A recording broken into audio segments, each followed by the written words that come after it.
solve large, intractable problems. It's a new venture altogether. Your brain is a wild horse there. Because remember, writing is not a team sport. You are not selling horse carriages when there are cars. I want to be known only as the trusted advisor. More like a tourist. Play to Potential podcast. Command and control is more of a mechanistic mindset. So I'm a machinist, tinkering. Trust and inspire, I view myself, I'm a gardener.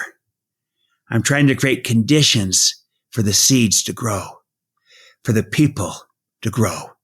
But the life and the power is in the seed. The life and the power is in the people. I'm a gardener, not a mechanic. It's an organic system. Command and control will focus on motivation, carrot and stick. And there's nothing inherently wrong with that. It's just limited. Do rewards work? Sure. They motivate people to want to get more rewards, more carrots, more sticks, but you got to constantly feed it more external stimuli. Welcome to the 101st conversation at the Play to Potential podcast, a series of reflective conversations on leadership, transitions, careers, and life. If you've been following the podcast, you know that this is a labor of love of mine. And first and foremost, it's a space where I get to learn and grow from some of the conversations with these leading minds. We're also possibly the only podcast in the world where we slice the conversation into smaller pieces of content that we call nuggets, cross-reference the insight to something that might have been said in a different conversation earlier, and curate all that using tags that make the content easy to navigate. While you may not be able to see that when you consume the podcast on Apple or Spotify, if you went to playtopotential.com and saw the curated playlist section, you will see the nuggets organized by theme. Thank you for your support and love over the years, and look forward to having you as part of our journey, where we explore some of these themes further in the years to come. While podcasting accounts for 10 to 20% of my time and effort, I must say my primary vocation is that of an executive coach and a discreet sounding board with CEOs and entrepreneurs. I engage with leaders and organizations with a growth mindset and help them play to their unique potential. You can learn more about my podcast and the work at playtopotential.com. That's playtopotential.com. I'm excited to present the next conversation with Stephen M.R. Covey. He's one of the leading thinkers in the area of building trust. He's authored 3 books: The Speed of Trust, published in 2006, Smart Trust, published in 2011, and Trust and Inspire, his most recent book, published in 2022. In my coaching and advisory work, one of the themes that comes up very often is leaders hitting a glass ceiling of sorts because of the default style, which is some sort of a derivative of command and control. For them to unlock their potential and move up, they often need to adopt a very different style of leadership, which Stephen calls trust and inspire. And that transition is not easy. It requires a rewiring across many levels. I feel that this conversation would be relevant for any leader who's looking to understand the style of leadership that's likely to be relevant and effective in the complex future that we're all growing into. Without further ado, let's dive into the conversation with Stephen M.R. Covey.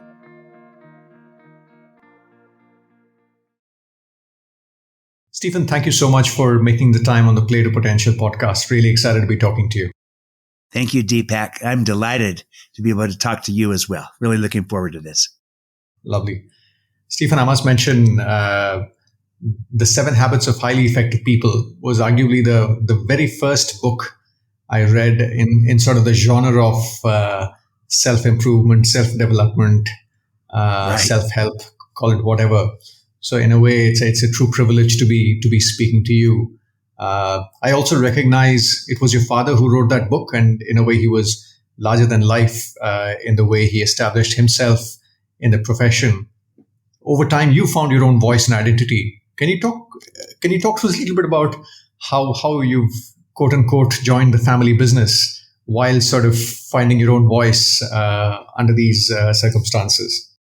Yes, absolutely. Well, here's the interesting thing, Deepak, is that when I decided to join the company, this was before the 7 Habits book had been published. Interesting. But I knew it was going to be published, and I knew that people would resonate with it because my father had been speaking about it, talking about it for years. But until the book was out, it was hard to scale. And so I had different opportunities to join. I'd done investment banking. I had an opportunity there on Wall Street. I had an opportunity in real estate development where I'd worked before, some exciting opportunities. And I chose to join with just a small company that my father kind of had founded because I felt like this had a chance to truly change the world, to impact people everywhere. And it didn't look like it at the time to an outside observer, but I felt like it could. And I think I was right because the impact my father's work has been enormous and it's impacted people everywhere. And so, I felt compelled to that because, I believed in it and I believed in what my father was doing. And I thought it would have a great impact and that I could help be a part of that. But it was kind of difficult, especially at first, to kind of carve out my own identity, carrying my father's name. And he was the thought leader and the speaker and the teacher and author. And so initially, I came out of Harvard Business School. And so I felt like what I could contribute initially was a focus on the business side to turn my father's ideas into a business. And so that's where I spent my energy, was focusing on that. I became, after learning the business for a while, I became the president and CEO and ran the company.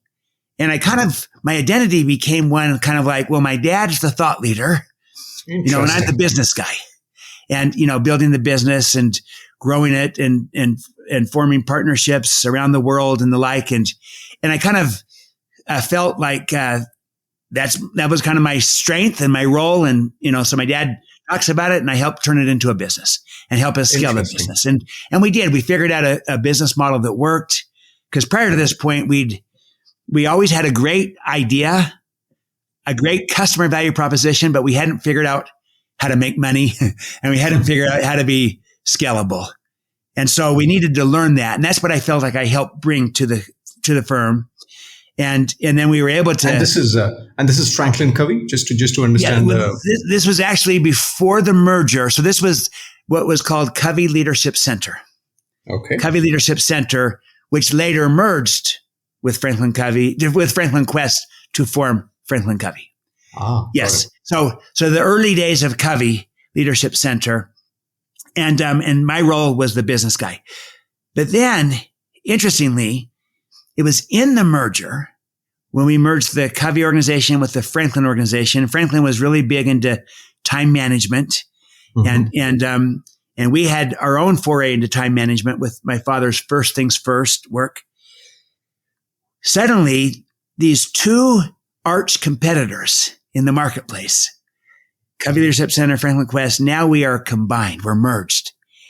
And initially, it didn't work at first not because it was bad strategy or a bad deal. No, it made complete sense.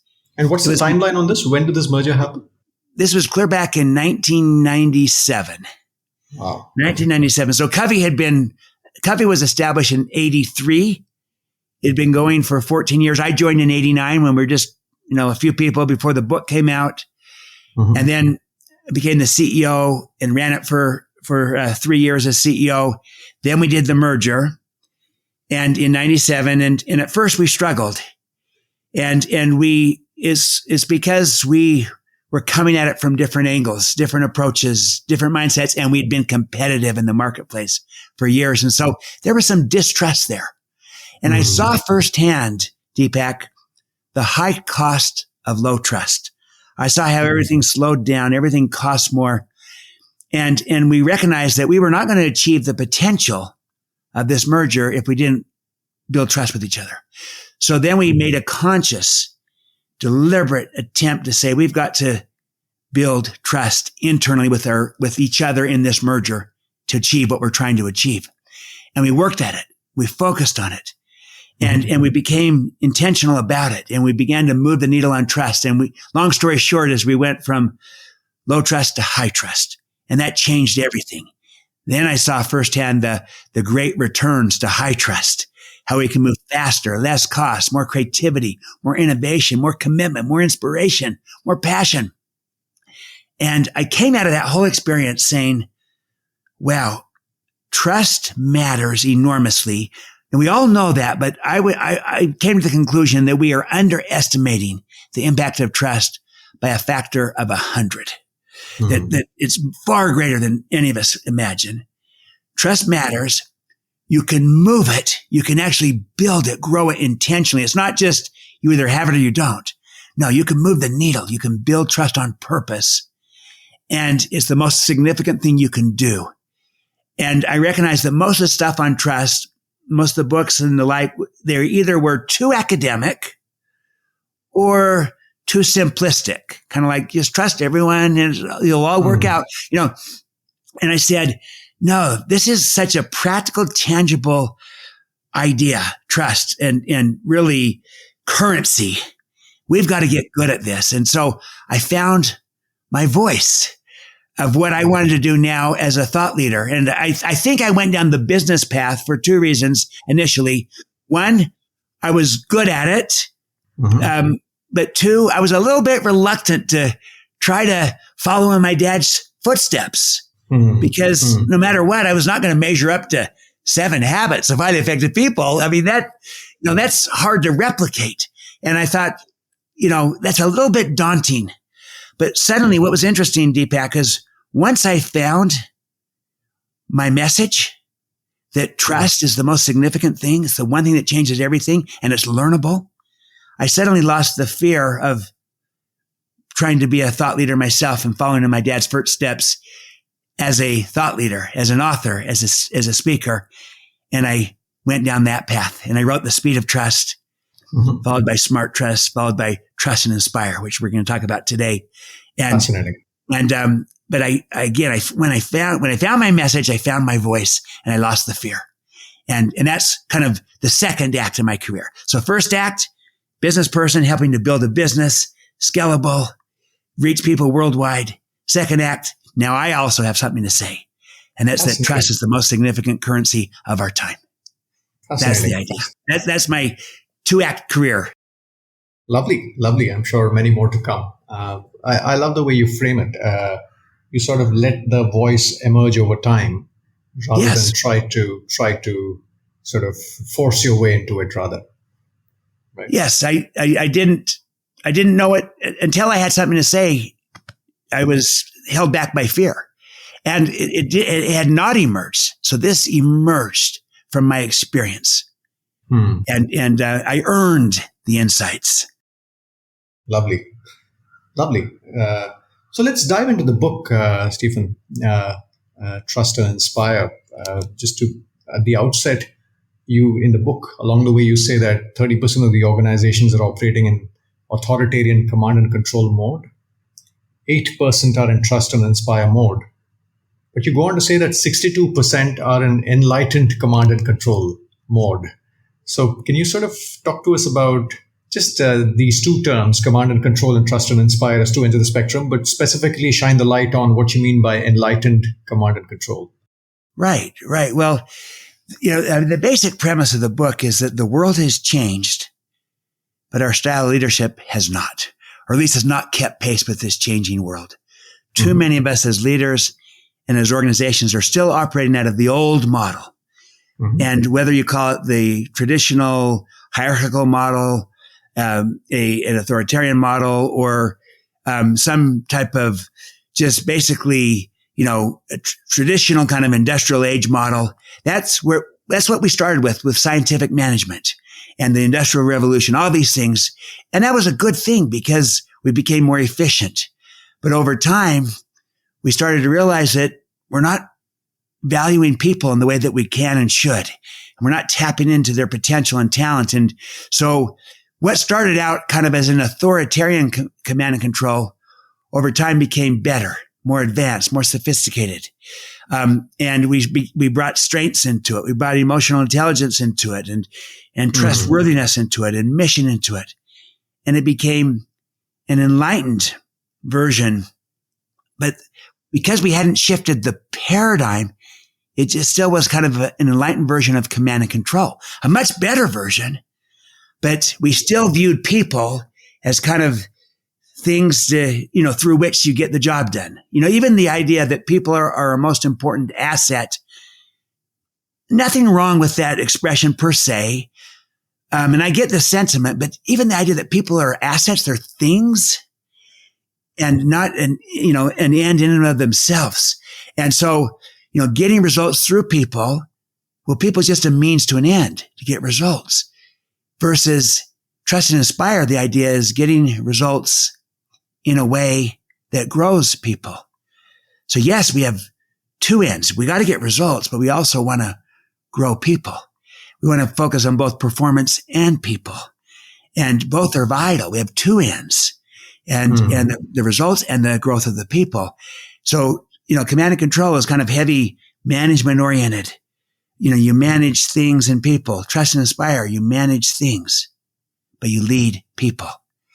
And, nothing wrong with management. We need good management of things, of systems, of strategies, of structures, of finances, of the inventory, of the numbers, of the business. We manage things, but we lead people.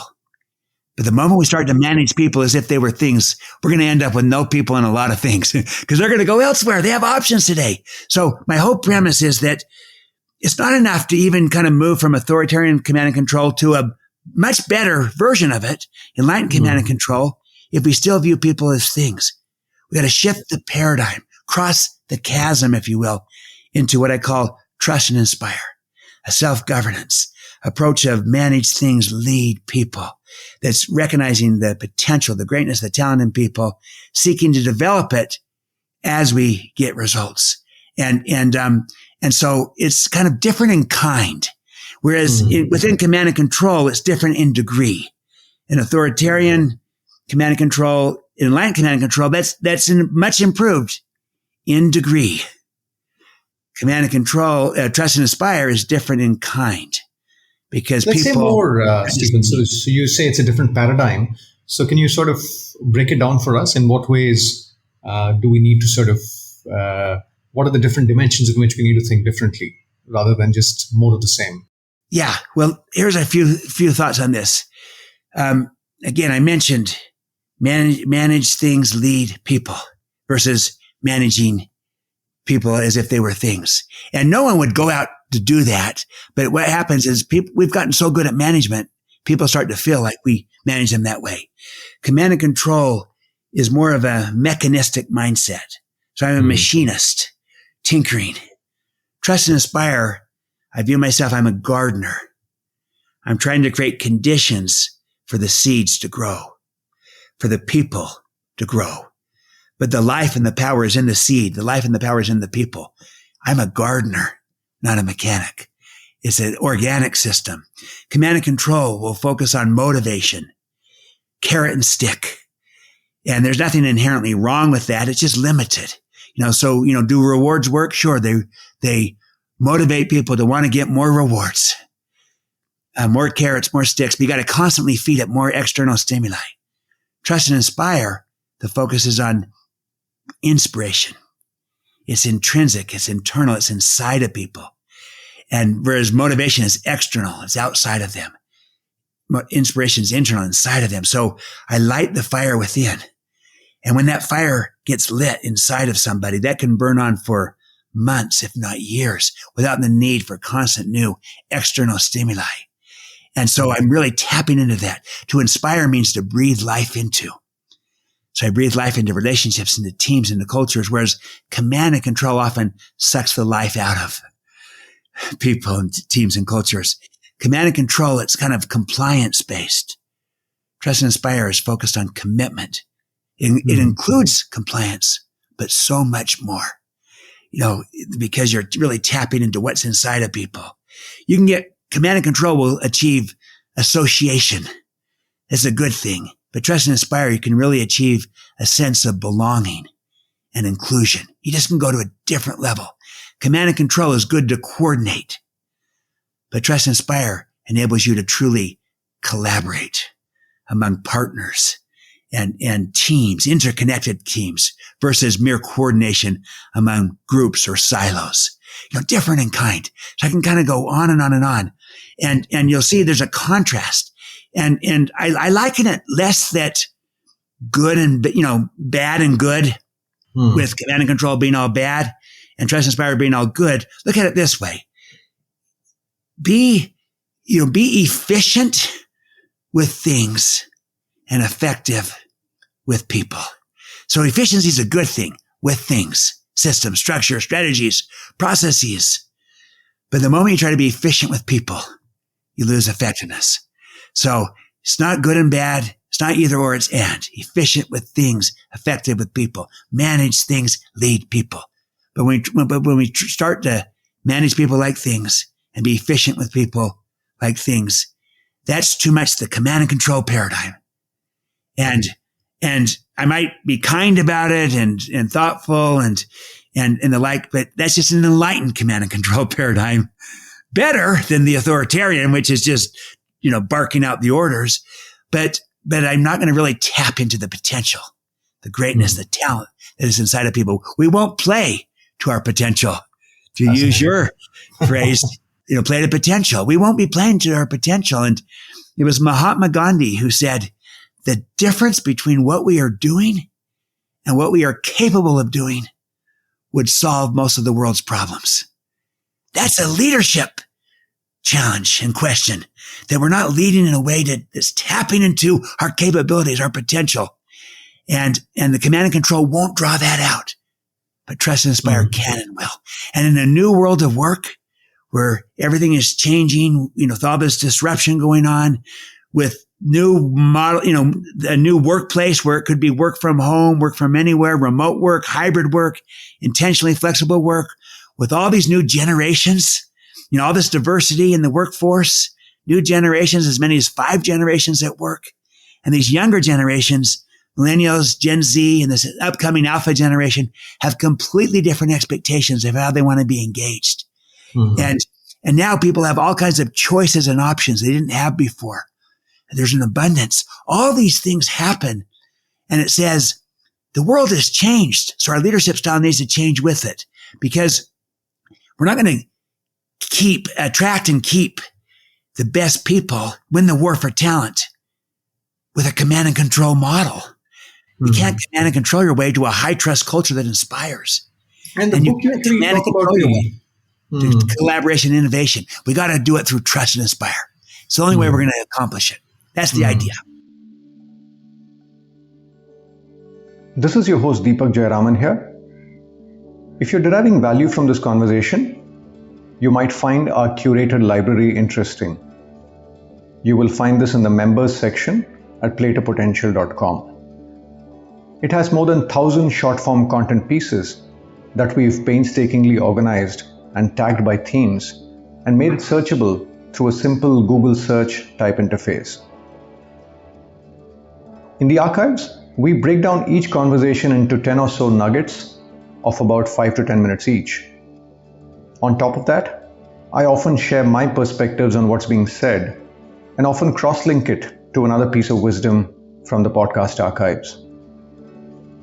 We believe that most of the content world over is organized as multiple insights from one speaker. In our library, we flip this idea on its head, and you have the opportunity to listen to multiple perspectives on a topic you're curious about. This includes topics like mindfulness, habits, journaling, reinventing ourselves, parenting, influencing, judgment, and 60-odd themes. In a world of abundant content, we believe there is value in contextual content and diversity of thought on each topic. In our podcast, we've spoken to Olympic medalists, Thinkers 50 listers, Ivy League professors, notable CEOs and entrepreneurs, leading coaches, and many more voices. Please head to www.playtopotential.com to know more about the Play to Potential membership. I repeat, it is PLAYTOPOTENTIAL.com.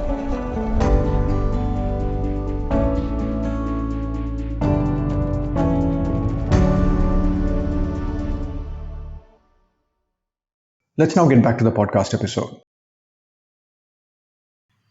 Building on what you said, Stephen, you actually talk about the acceleration of human knowledge, right? What struck me was in the book you say that if you went back to 1900, the human knowledge doubled in a century. It took 100 years for the knowledge to double. In 82, it was 13 months, and now it doubles every 12 hours. And I was just struck by just the compounding and the exponentiality of that curve. And you talk about moving from know it all to learn it all, right? I think Satya Nadella spoke about it as well. Yes. when he sort of took charge. So can you talk about that transition from know it all to learn it all? And especially, if I bring in my observations as a coach, I find that very often when people grow within a function, in a way they could get away with a know it all approach to leadership because you're leading people who are a subset of their capability very often. But when you move to a CXO, to a general management role, you're leading people who know much more than you, who are often of a higher caliber. So the know-it-all really starts breaking down. And I find that a lot of people end up hitting a glass ceiling, especially around that transition. So I'd love to hear from you on what that looks like from know-it-all to learn-it-all. Know-it-all to learn-it-all. Just the reality is that it's happening around us with the explosion of knowledge. There's just too much for any of us to know everything. And because it's just changing so fast, and as soon as we know it, it'll be obsolete. The half-life of the knowledge is just shorter and shorter all the time. And so it puts a premium now on us to learn how to learn and how to bring in the right talent of people that know things, but also know how to learn so that we can stay relevant. I like how Liz Wiseman says, we're not the genius. We don't need to be the genius. We need to be the genius maker. That tries to help people and build a complementary team that can do that. And so that's kind of the shift that has to happen when there's just an explosion of knowledge. And we need to go from knowing to learning, and from a know-it-all to a learn-it-all. And also then to, as a leader, to bring in people that are experts, because we're in the knowledge worker age today. And none of us can know everything. So all of us is better than any one of us. And so we're now collaborative. We're interdependent. We're connected on this. And it's a better way to learn. It's a better way to lead in this world of deep expertise that none of us could be an expert at everything. Just too much to learn, too much to know. And it's all shifting so fast. And if I bring it back to the context in an emerging market like India, where there's also, if I look at my early years and a lot of my peers, we grow up in a context of scarcity of the number of colleges to go apply to, scarcity in terms of the number of jobs. So in a way, a lot of our instinctive muscle memory is built around knowing things and signaling that as a differentiator. And suddenly you keep motoring along. It works for you for a while, and then suddenly you hit a point where suddenly you're asked to completely switch paradigms. Can you talk to us a little bit about, in the book you talk about, what happens when you sort of, by mistake, you hit your finger with a hammer and you go back to your mother tongue, right? And you sort of liken that to the command and control being muscle memory, instinctive when under crisis. I find that it's a little more pronounced in a market like India, where a lot of us grew up in that paradigm.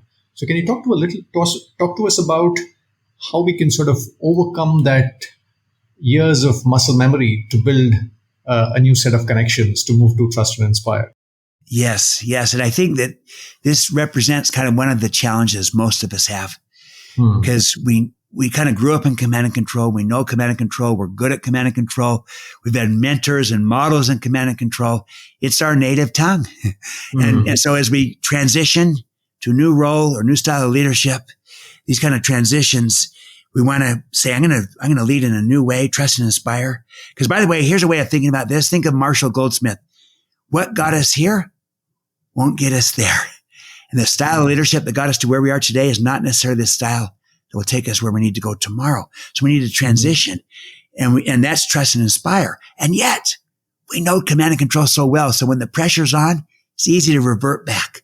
So I think we need to re-script ourselves when we've been deeply scripted in scarcity, for example, or in the idea that, you got to really control people instead of unleash people.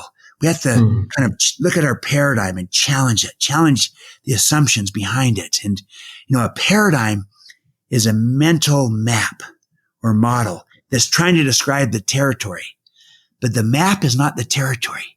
And you could have a bad map of the territory, an inaccurate map. And I think scarcity might be good economic theory, but scarcity is lousy leadership theory.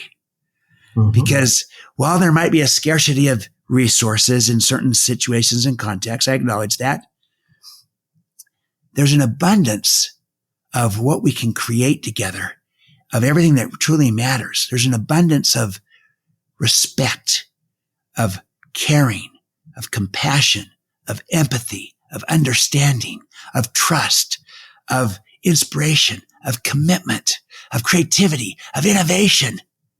Almost everything that is good, there could be an abundance of those things. So we've got to challenge our paradigm, and that's hard when we've been deeply scripted in a model. And most of us have been scripted in that. We learn it in school and sports and all kinds of things. There's a win-lose, winner and a loser. There's scarce resources, got to fight for them. And I acknowledge there's some context in which that is the reality, but there's other contexts in which leadership context in which abundance is the more accurate map of the territory, and scarcity is an inaccurate map. And so that's the idea behind it. And so here's how I phrase it in the Trust and Inspire book. I go through fundamental beliefs of a trust and inspire leader that collectively those beliefs comprise the paradigm, the mindset. And for this one, I put it this way. This is a fundamental belief of how I view leadership. I believe that there is enough for everyone. So if I buy that belief, my job as a leader is to elevate caring above competing. Yes, let's compete in the marketplace, but let's care and collaborate in the workplace. There's enough for everyone. There's an abundance mentality. Now, look, I'm not naive. There might be a scarcity of certain resources at a certain time, but of most everything that is good through leadership, creativity, innovation, commitment, empathy, understanding, trust, there could be an abundance of that. So let's elevate caring above competing. This is part of how Satya Nadella turned around, revitalized Microsoft. He had a growth mindset for everyone, not just for some, not scarcity, abundance for everyone. And he inherited a workforce that was very cutthroat competitive internally with each other. And they had competed. And he said, now we got to change that mindset to caring and to collaborating and to coaching, and as opposed to competing. And so that we can compete outside in the marketplace. But it starts with the paradigm, the fundamental beliefs. And until we shift those beliefs, we're still operating in the command and control model that kind of views people as, just economic beings, that where some have greatness, but most don't. You got to control them. And where leadership is, there's scarcity, and leadership is, you're right as a leader.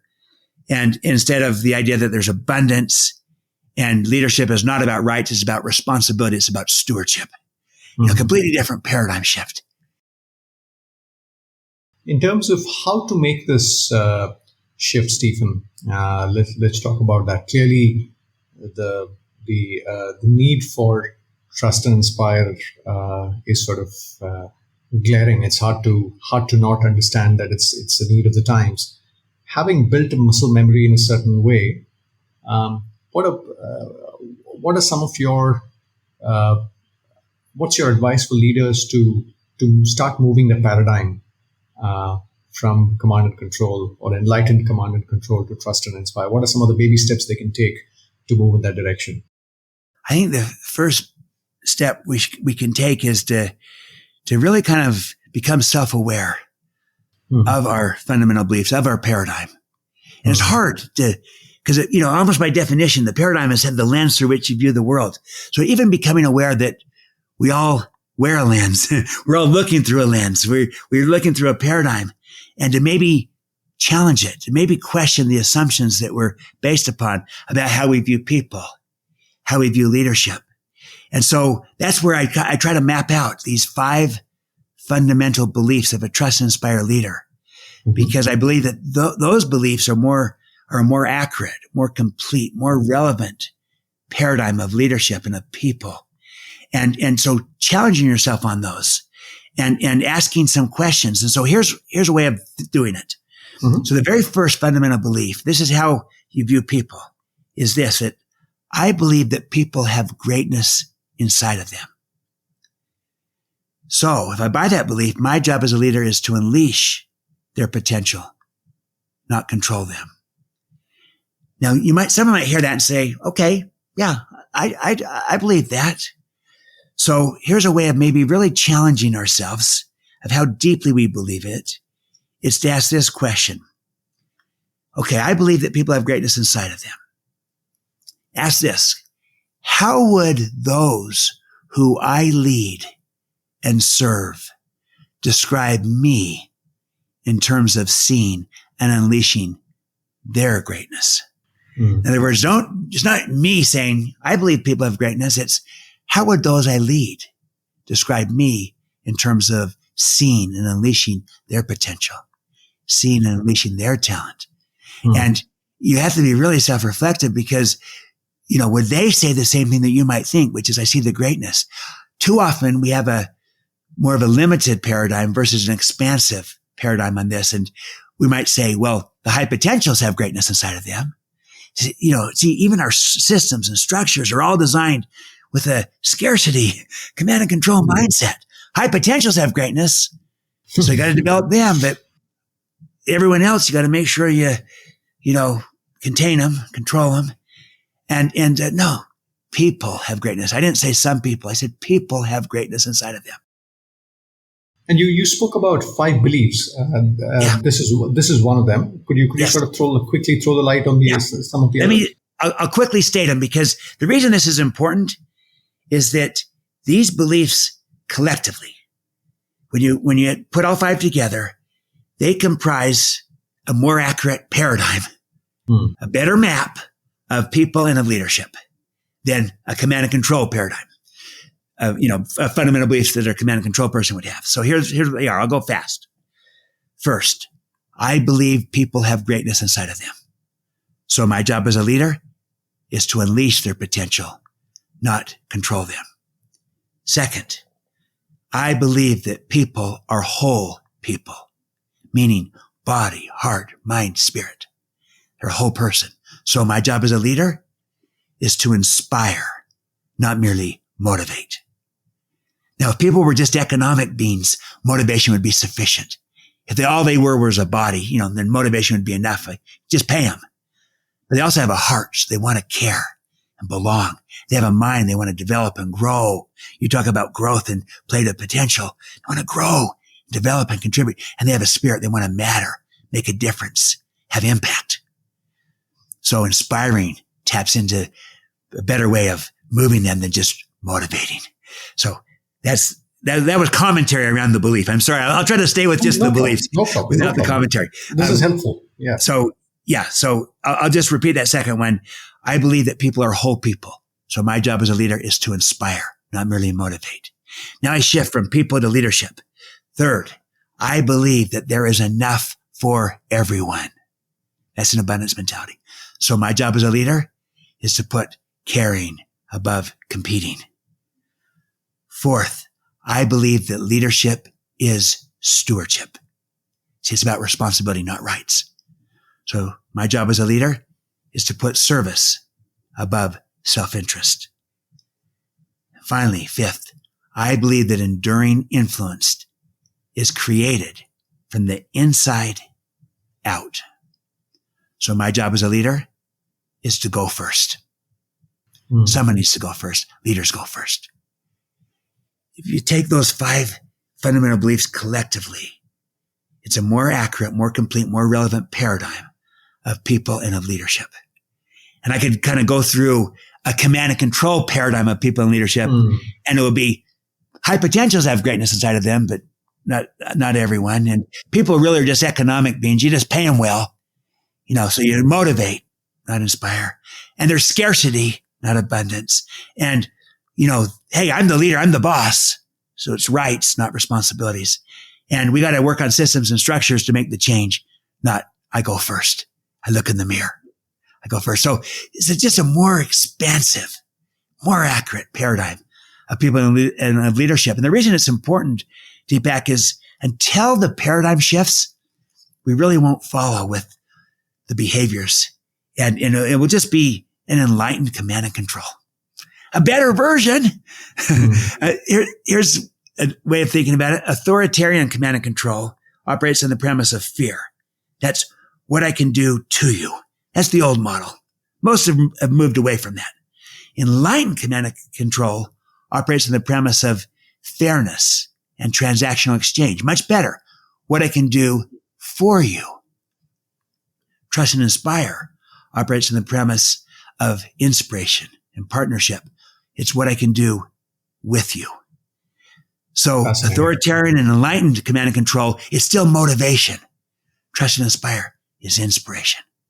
What I can do with you. And partnering, different in kind. And you, in the book, I loved one of the phrases you use. I think you say this in the context of stewardship.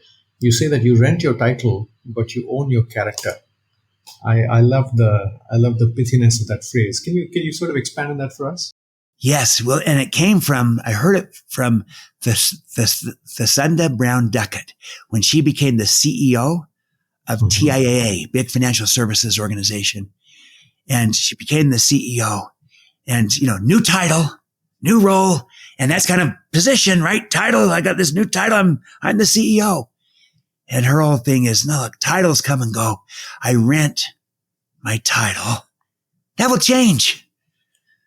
But I own my character. This is who I am.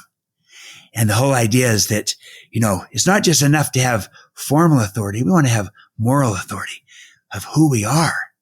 And when you have, position matters, but what really matters is influence. And if you have to rely upon your position, upon your title, not upon your character and your credibility and your influence, then you're in a command and control model, not a trust inspired model. You're using your position to get things done. And so you're talking about rights, not responsibilities. I believe that leadership demands stewardship. It's responsibilities that we have as a leader.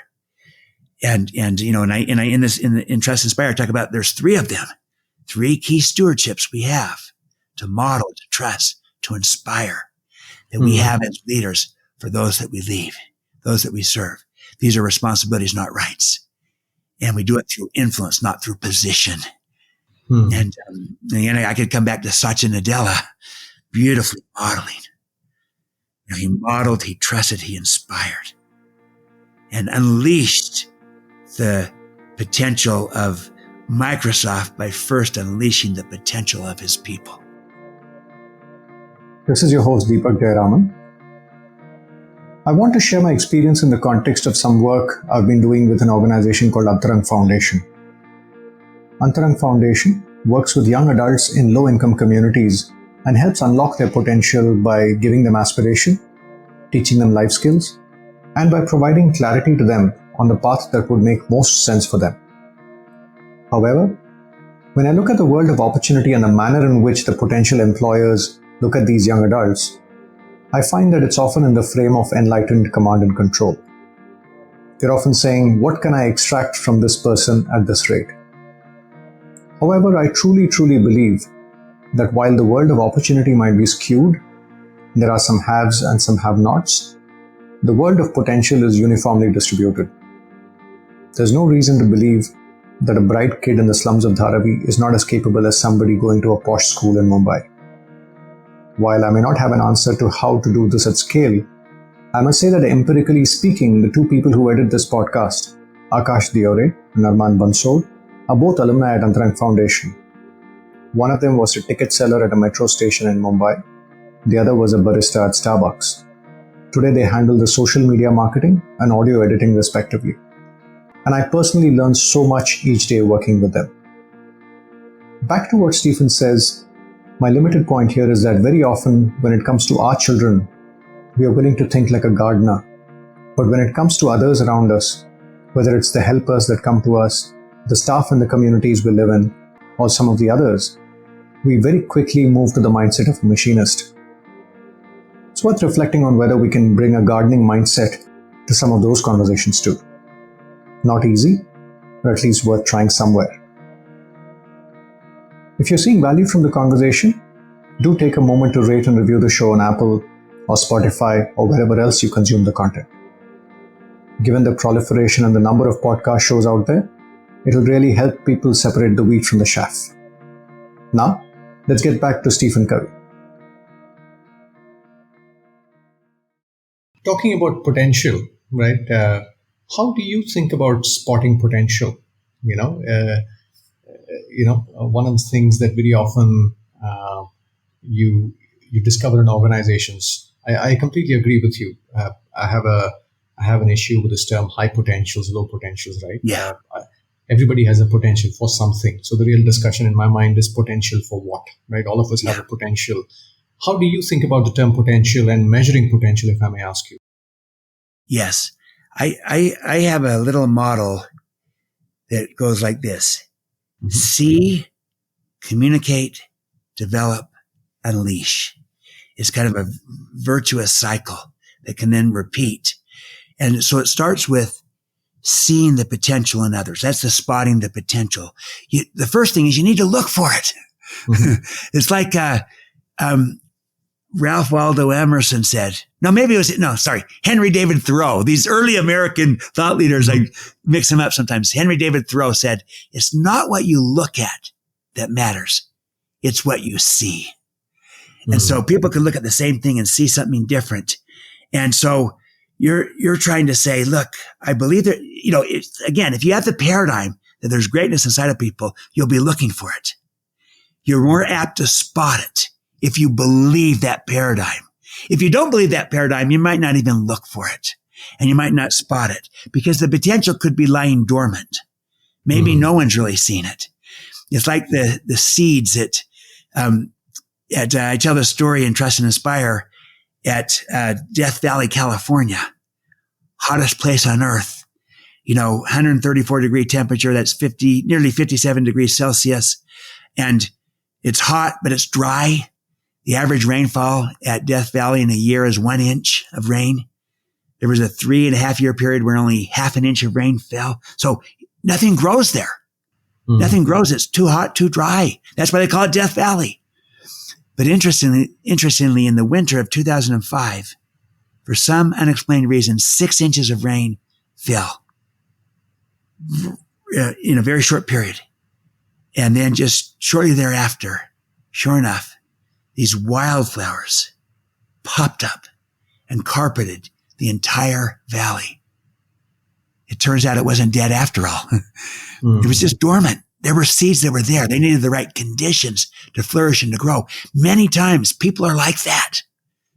The potential might be there. It may be dormant. And if you don't have the paradigm of looking for it, of seeing it and communicating it so others can come to see it in themselves, and developing it and unleashing it, you might might go right past it. It remains dormant. But if you have the paradigm, you're looking for it and maybe you'll see it.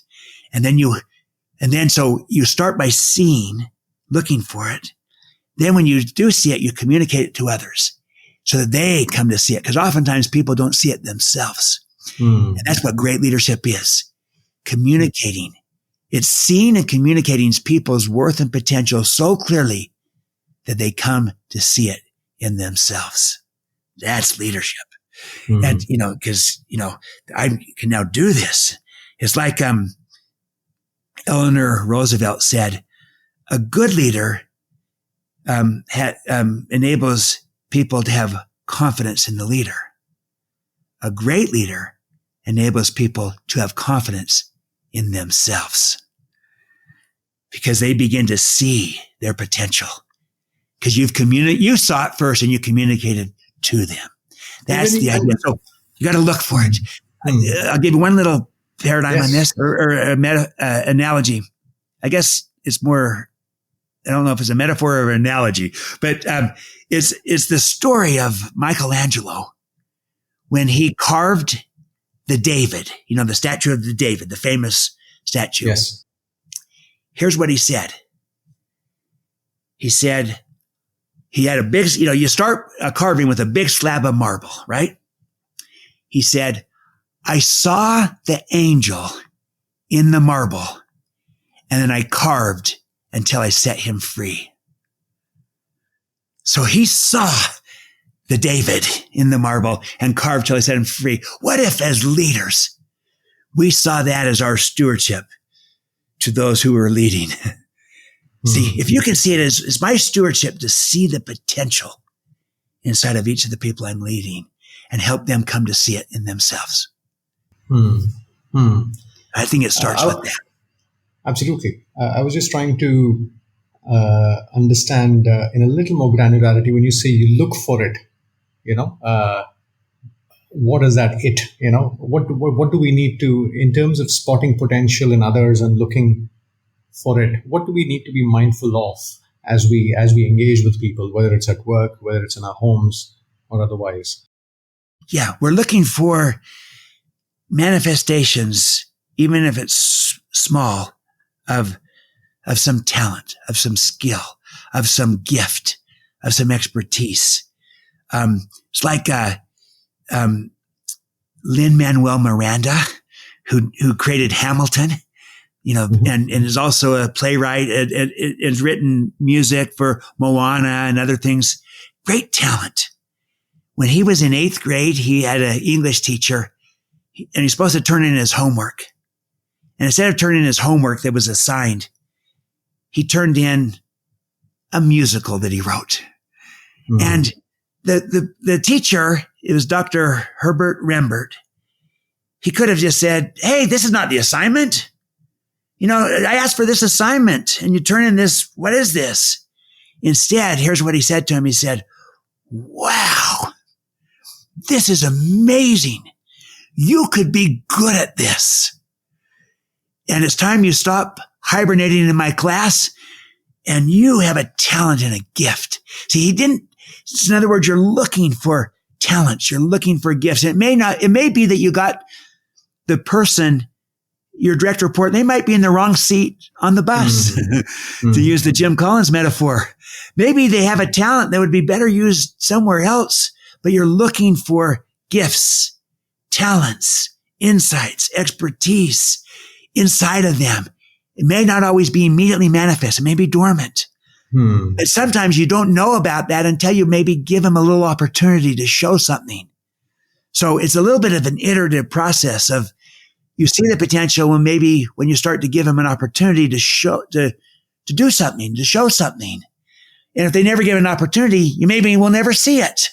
And so see it as an iterative process. See, communicate, develop, unleash, give them an opportunity. And then maybe they show something. And I say, oh, I saw a glimpse. I'll bet there's more there. And then if you begin to treat people according to their potential, not just their behavior, you'll tend to move them towards their potential. And so you treat them that way too. So again, I think it's an iterative process, but you got to look for it. Again, Thoreau, it's not what you look at, it's what you see. So, you're looking for this so that you can begin to see it and help them come to see it. That glimpse, that gift, that talent, that skill, that expertise. This is your host, Deepak Jayaraman here once again. A lot of my work is with leaders who are often grappling with midlife and are trying to figure out what next in their journeys. A big part of my work with them is often about showing the mirror to them about what they really have potential for. I find that we often have a clear view of what our experiences and skills are. That's the CV level view of ourselves. But what gives us energy when we come alive is a very different question altogether. And tuning into that can sometimes give us directional cues as we think about pivoting and navigating through life. One of my earlier guests was Lloyd Reeb, author of Success to Significance. He has a beautiful phrase that captures the crux of the issue. He says that people often arrive at midlife with their passions smoldering under wet blankets. I see my job as a coach and a sounding board to lift those blankets and blow some oxygen into their passions. That is what I have believed for a long time. That your passions are buried under blankets of busyness, obligation, and responsibility, and that if I could lift the corner and blow oxygen in, they would ignite. And so what I've been doing recently is studying the science of how interest forms. For example, there's a big compilation of social science recently done called The Science of Interest. It's a $100 book. It's very, it's like reading one PhD thesis after another. And so I've been studying that. And I think this is an area where I think I was partially wrong, Deepa. Mm-hmm. And let me share with you what I've been learning about how passion forms. So let's say that one of your listeners is in a place where they've got an opportunity to transition. Or they have some extra time because something's changed in their life and they've got 40 hours of work at work, and then they've got 10, 15 hours of free time that they could do something new, and they want to make a difference, right? And so let's just say that they're looking for what their passion is. And so here's what I've been learning, and I'll just read to you some things that I think may be helpful. Many halftime clients, or many people who come to halftime, have not been exposed to a wide variety of human experiences or causes. And as a result, they have not tasted the pain of those issues, nor the joy of those who are helping assuage the pain. So it's true that for some people, they might have been abused by a spouse and they're passionate about domestic violence. They might have grown up as an orphan and they may be passionate about orphanage. Maybe they were very sick as a child and they're passionate about that. Maybe they saw their father lose a lot of money as an entrepreneur and they want to help entrepreneurs, something like that. That happens sometimes. But more often than not, what happens is that this published compilation, The Science of Interest, suggests that people gain interest through stages. They get clear on their passion through stages, from exposure to knowledge about it, to confidence around a particular topic, and then they move into a passion as they engage with the topic and experience joy. And then this new interest becomes part of their identity. And it becomes a passion that they are self-motivated to engage in. So let me tell it to you in a story form for your listeners. Mm-hmm. Suppose a parent notices a child's interest in taking nature photos. So they buy the child a cheap camera. The child takes a few photos, some turn out, but many do not. And the family celebrates the ones that do turn out beautiful. And the parent points the child to some YouTube videos to learn more about photography. Soon they begin to capture better photos. The parents buy them a better camera. And the family experiences them coming in with great pictures, and they start to celebrate them, and the person feels the joy of their family seeing their beautiful pictures. And then as a result, they gain confidence.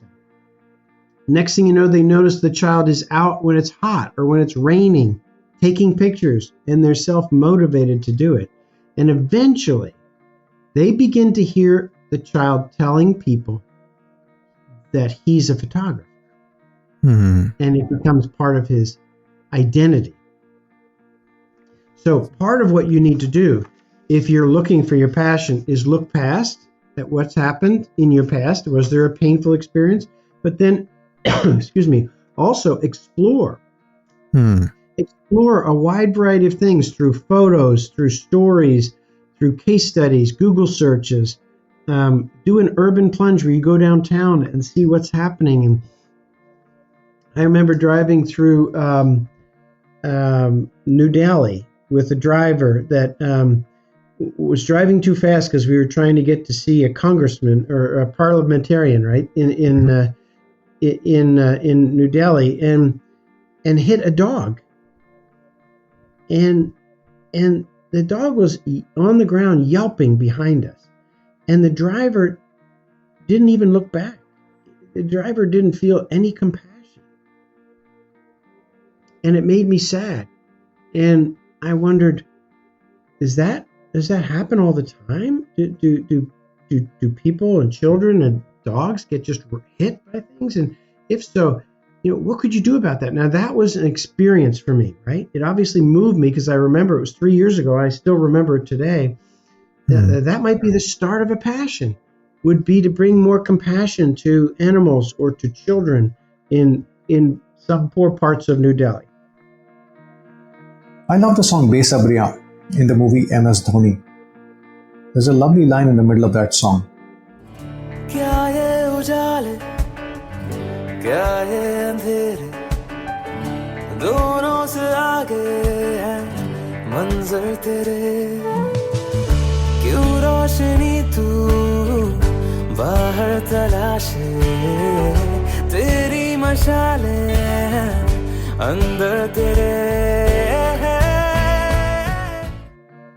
The question is, can we lift the wet blankets on ourselves and the others around us to unlock what really energizes us and fulfill our respective potentials?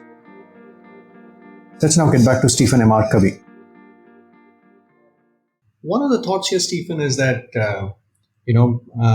intuitively, I understand the huge opportunity for us to move from a command and control paradigm to a trust and inspire paradigm. When I think about running businesses at scale, when you look at it from an artisanal perspective, if you have one or two people with you, clearly, it's easy to sort of move to that paradigm and unlock potential. When you're running a 1,000, 10,000 person outfit, a million people outfit, how does one sort of run, trust, and inspire leadership at scale? What are some of the things leaders need to bear in mind? Yes. I think actually it's beautifully scalable. You might say, well, command and control is more efficient, but you're not going to bring out the potential and the greatness in people because there'd just be too much left there. Here's how trust and inspire can work.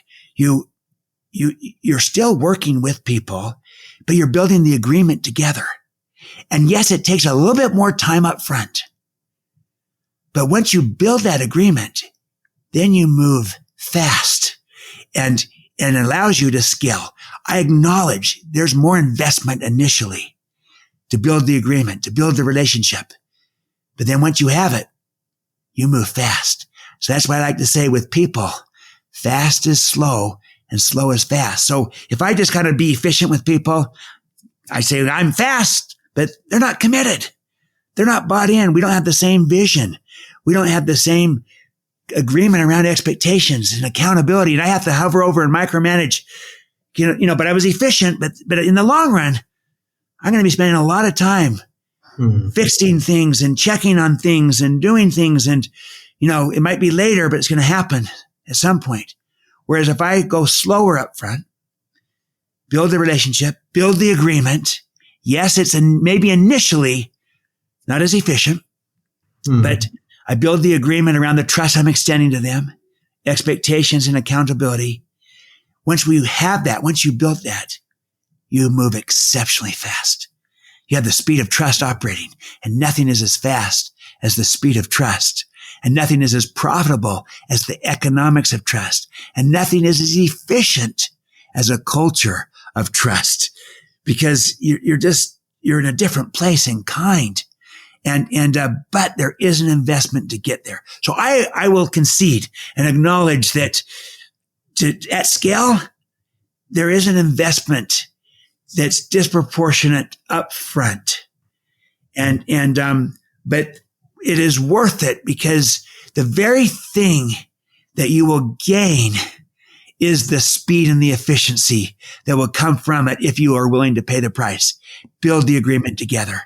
There's buy-in. There's commitment. They'll be more innovative. They'll be more creative, and they'll get the job done, and you'll grow the person. And therefore, your ability to get the job done in the future has gone up because people have greater capabilities. They're grown. Whereas with command and control, they often don't grow. They might perform, but you're directing them. You're telling them what to do. So you're responsible for results, not them if you tell them the methods. But if you give people the objectives and say how you do it's up to you, but let's build the agreement.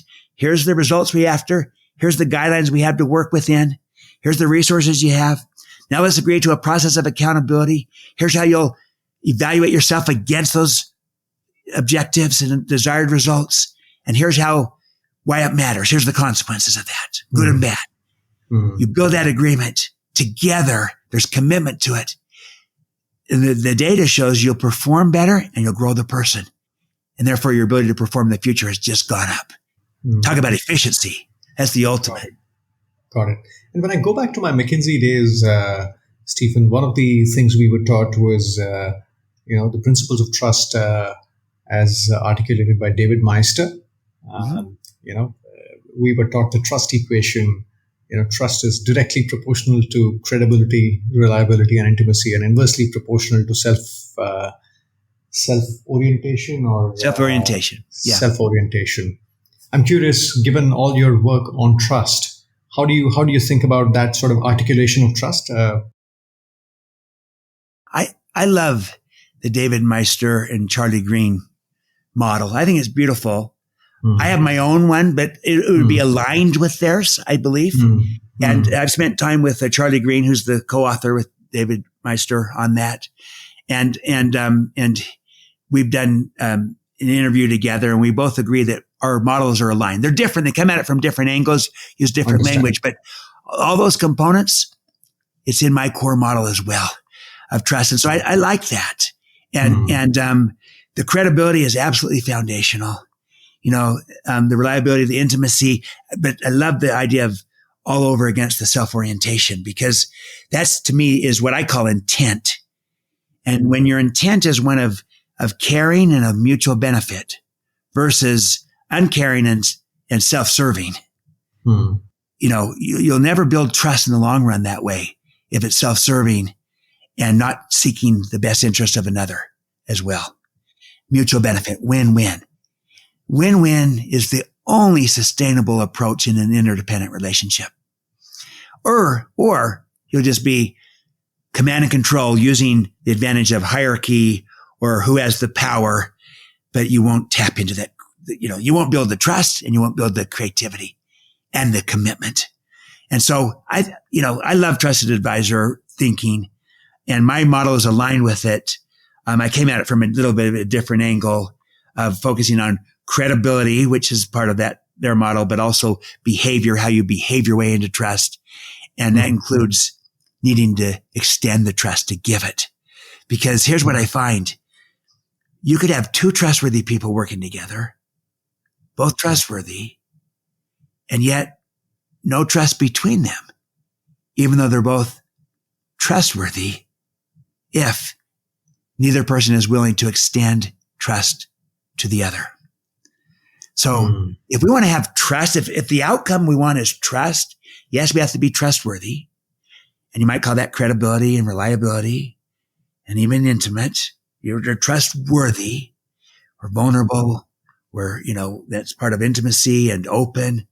We're trustworthy, but we also need to be trusting and be willing to give that trust in order to have trust. And it's possible to have trustworthy people, but no trust because neither extends trust to the other. They're not trusting. And I find, Deepak, as I've worked with organizations all around the world, especially the better organizations, when the trust is not where they want it to be, the bigger issue is not that they're untrustworthy. The bigger issue is that they're not trusting enough. The bigger gap is in not trusting enough, extending that trust. There's lots of reasons, because we start with a command and control mindset. And maybe we don't have a growth mindset, but also maybe we've been burned before, in trusting and we're allowing the 5% who we can't trust to define the 95% who we can and penalizing the many because of the few. That type of thing. It can easily happen. So I call it smart trust. You tailor it and it's good judgment. It's not one size fits all, but I challenge everyone to become more trusting in order to build more trust. Can I give you one quick example on this? Please. Just less than a month ago, I was in Metzingen, Germany with Hugo Boss, the fashion retailer. Great organization, great brand.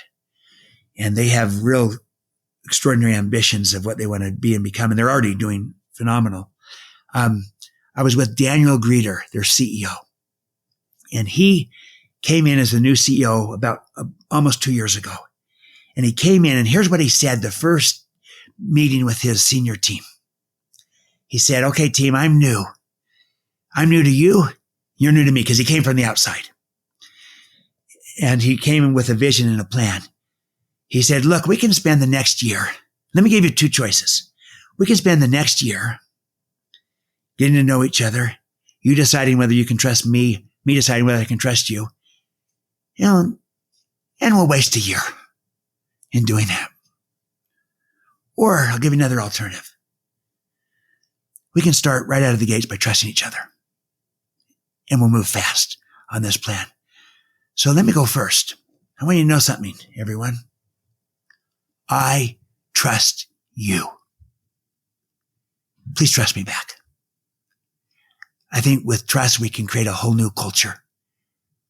And I trust you. People there were kind of blown away. I was going to say taken aback. More than that, they're just so refreshing, so bold, and he meant it. He started with trust. He was trusting as well as trustworthy. And people were inspired by it. They responded to it. They reciprocated and returned the trust right back to him. And I was just with them and he says, we are 2 years ahead of our plan of our goals. And we are achieving these numbers so much faster than we ever thought was possible because we had the speed of trust operating. We started with trust, but he was trusting as well as trustworthy. And so that's another model of simply bringing it about. And this is the one I highlight in Trust and Inspire. This is the second stewardship, to be trusting. The first stewardship is modeling. And you might say that's modeling the credibility, modeling the character, the competence, modeling the behavior. So you model, you go first as a leader. You model what you would like to see. So you model character, you model competence, you model credibility. Modeling goes first, then trusting. So in a sense, modeling is trustworthiness. Trusting is the extension of trust. And then we go to the third stewardship, which is inspiring. That we actually have a stewardship, a responsibility to inspire those who we lead. Mm-hmm. That's a paradigm shift for most people they think you got to be charismatic to inspire. And I'm saying, no, charisma and inspiration are two different things. Everyone can inspire. It's a learnable skill. I know people who are charismatic, but who are not inspiring. I know other people who no one would describe as charismatic, but who are extraordinarily inspiring because of who they are and how they lead, how they care, how they connect. So it's different than inspiration.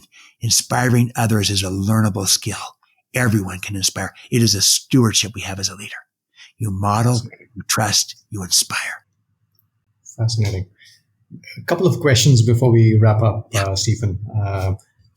One of the things you say in the book, you say is that no extension of trust is ever wasted because its value does not lie in reciprocity, but rather in the very decision to trust. Can you talk about the nuance here? Yes. It's a belief that saying, look, we're trying to move from transaction into transformation. And if the goal is just simple quid pro quo, I do this, you do that, that's transactional exchange. So I trust you, you trust me back. there's nothing wrong with that. It tends to be the outcome that there is a reciprocity of trust, that when you give trust to people, they tend to give it back. But even if they didn't, is my point, that the value of you leading out, exercising the stewardship to find the appropriate way, the smart way to be trusting of your people, of your team, of a given person, even if it's within a smaller domain, because that's what they're ready for. But you find that way to extend that trust, even if they didn't reciprocate and return it.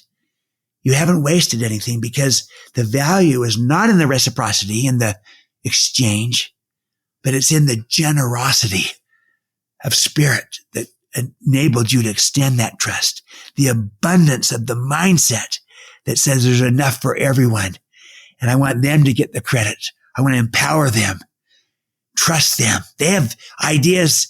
They could do this better than I could. So I believe in them, and I see that. I want them to come to see it in themselves and to grow. And they can't grow if they don't have opportunity. They can't have opportunity if I don't extend trust to them to take on the opportunity so they can grow. And so the value is in that very act, that very decision, that very manifestation of abundance and of generosity, not in the reciprocity alone. No, I love reciprocity. It's a good thing. I love, you trust people, they tend to trust you back. But even if they didn't, I still think trusting is a better way to lead. Because I think you're being a real steward of those that you're responsible for. To trust them, to see their potential, to communicate it, to develop it, to unleash it. And how do you develop and unleash it? Unless you give them an opportunity. And how do you give them an opportunity unless you trust them? And you use the terms smart trust, Stephen. What are some of the guardrails we need to have along the way, just so that we are pragmatic in the way we live the trust and inspire paradigm? Yeah. Two domains.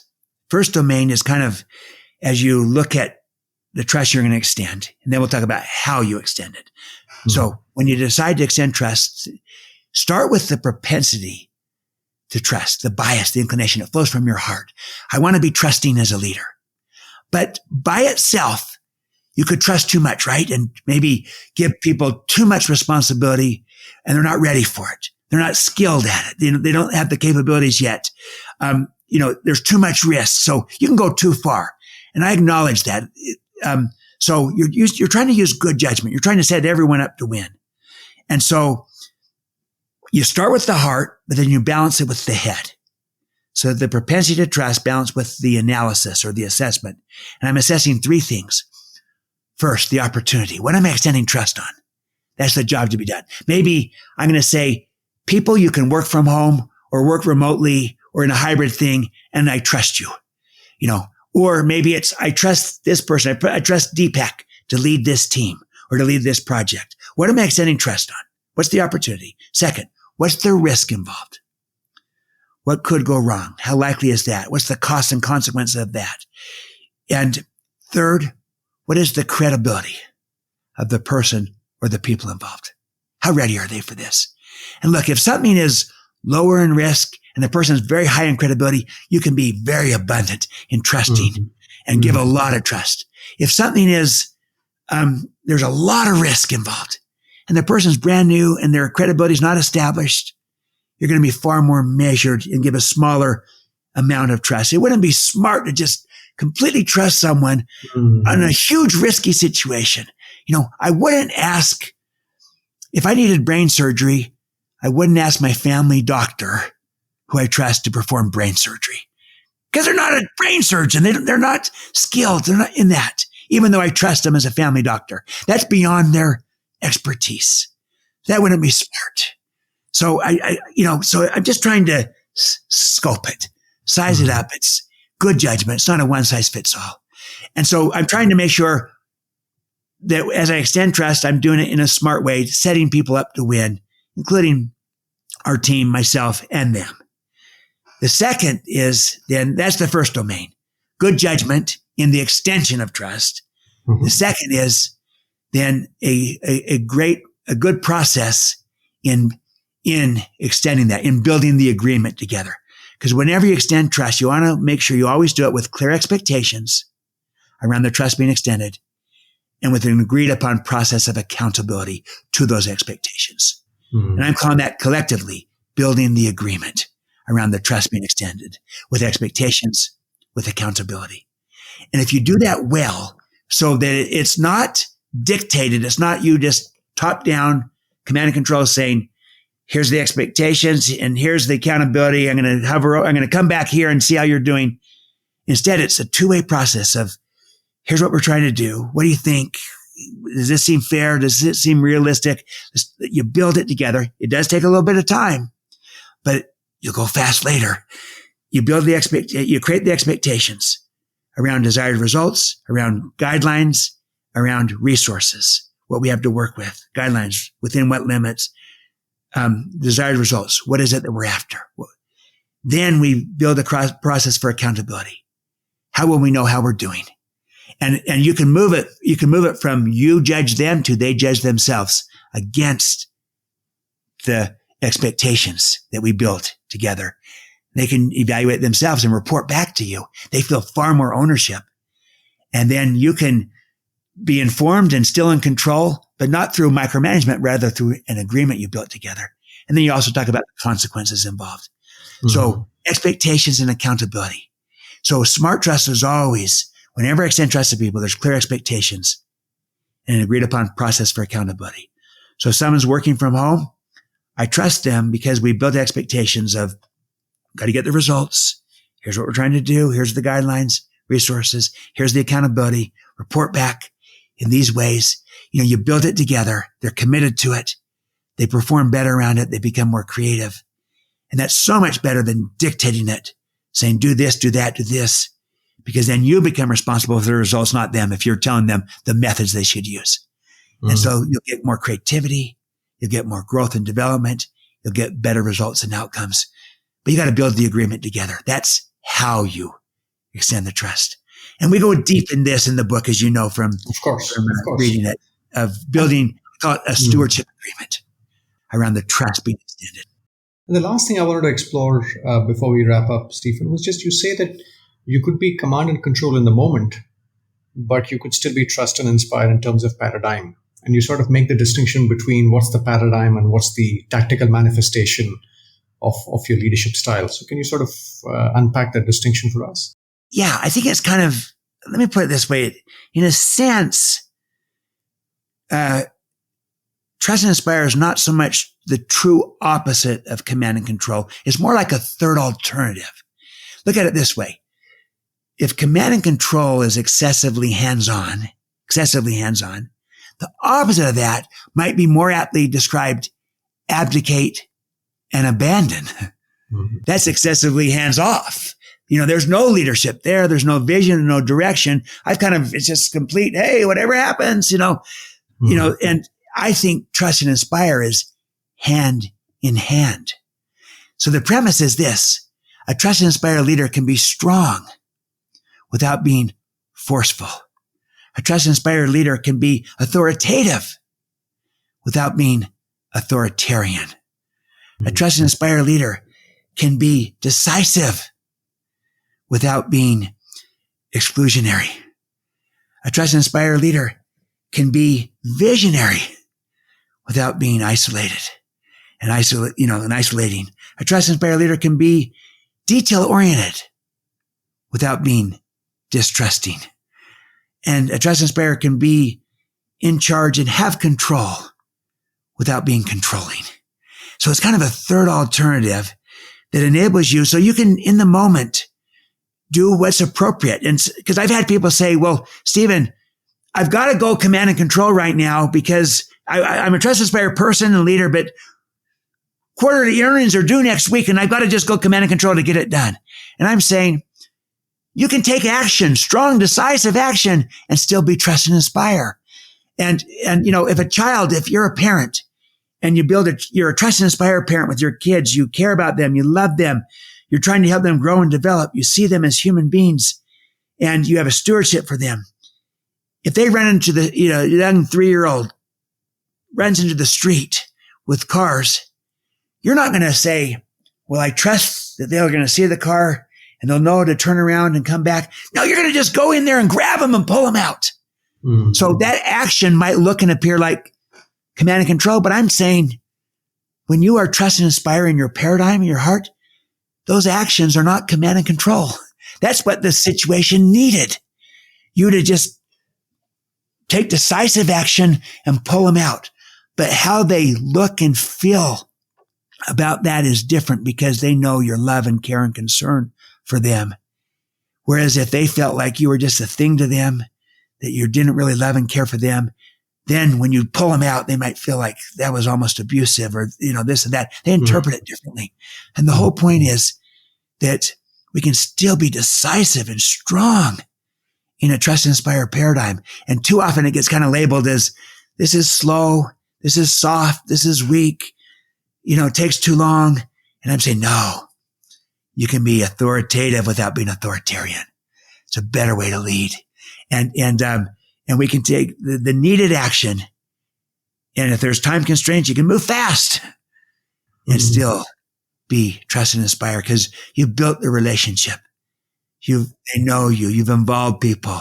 But there might be some situations where we don't have time to make all these decisions. So I'm going to move ahead with this, but you know why I'm doing it. You interpret it completely differently. It was what was needed in the moment, but we're partners.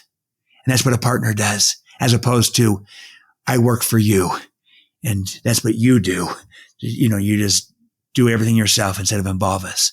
So it's just a different interpretation of everything that you might do. So I don't think there's ever a time we have to be command and control. I think you can be trust and inspire, including taking decisive, fast action when that is what the situation calls for. Lovely. Stephen, it's been a wonderful conversation. This podcast is titled Play to Potential. One of the questions I ask every person who comes on the show is, what does the term mean to you? I think it means that two things. One, we want to make sure we play to our own potential, that we all rise up and live to our potential, that it would be a shame if we felt like I'm not contributing to my potential in the work I'm doing. And so sometimes we might feel like we're not allowed to in our current jobs, but the more we can find a way to play to our strengths and ultimately reach our potential, the better. But I would say that what if we could do that as a leader ourselves and play to our potential first for ourselves, but also then as a leader of how we help others play to their potential. And that's where I say that's the pay it forward of, just like each of us might look back on a person who believed in us and helped us come to believe in ourselves. Maybe someone saw something in us that we didn't see. It could be a boss or a mentor or a coach or a family member or a friend or a parent or aunt, someone that saw potential in us, someone that saw greatness, someone that gave us an opportunity, gave us a chance. How we responded to such a person, how we rose to the occasion, how we felt, how we saw ourselves differently. So you think about that. I bet most of us, if not all, have had at least someone in our life who saw in us something maybe we didn't fully see in ourselves and helped us come to see it. What if, in turn, we could become that person for another? Sure, we'd love to do it for all that we lead, but maybe we just start with one.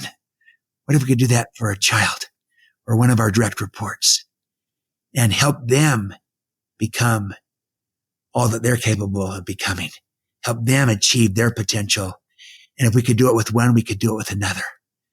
And so I think we first start with ourselves. I want to be I want to live my full life, my best self, and rise to my potential. And as a leader, I want to help those who I lead rise to play to their potential. And I see it. I communicate it so they come to see it. I develop it and I unleash it. My passion is your potential. That's what I want my people to feel from me, that I want them to live at their potential, and I'm going to treat them according to their potential, not just their behavior, and help bring it about.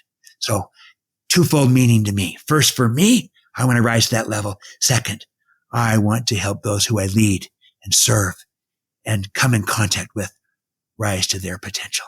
My passion is your potential. Beautiful, beautiful. Stephen, it's been an absolute privilege talking to you. Thank you so much for making the time for this conversation. Thank you, Deepak. I love what you're doing. I love playing to potential. I think we're kindred spirits of trying to unleash the greatness inside of people. That's another way of saying play to potential. There's greatness. Let's unleash that. All of us. You're doing it. I'm trying to do it. And I'll bet that our listeners are trying to do it too. Absolutely. And so this is exciting to be on your podcast. I admire you and this work that you're doing. We're on the same team trying to play to potential and unleash greatness in people. And, it's exciting work. It's fulfilling work. And maybe we achieve our potential as we help others achieve theirs. Absolutely. Thank you for the kind words, Stephen. And couldn't agree more. I think, it's work in progress, but it's been a fulfilling journey trying to sort of walk this path. Absolutely. And I think journey is the right word. And it's a journey moving from command and control to trust and inspire. We're all on the journey. And it's very easy to kind of go back to our muscle memory, our native tongue. Easy. Happens to me. I wrote the book and I still can get triggered or pressured and kind of revert back to my old scripting. But we are not a program. We are programmers. We can write the program. We can rescript to trust and inspire. That's the transition that is needed. That's a sobering thought. That's a sobering thought given the emergence of ChatGPT and generative intelligence. The fact is we can program and we still have agency in the way we live our lives. It's about awareness and choice. We have the agency. It's in us. Thanks, my friend. So wonderful to be with you and to dwell with all our listeners as well. Thank you. Likewise, Stephen. I hope you enjoyed the conversation. 3 things struck me in this conversation. 1, the fact that 2 people could be trustworthy, but not extend trust to each other and how that impacts the relationship. 2, while there might be a scarcity of resources, there's an abundance of possibilities. And I thought that distinction was very powerful. And 3rd and finally, the fact that we could be trust and inspire and paradigm, but use command and control contextually in the moment. And they're not necessarily 2 ends of the spectrum. I'd love to hear from you what stayed with you after the conversation. Thank you for your time and attention, and look forward to having you at one of the subsequent conversations of the podcast. Bye now.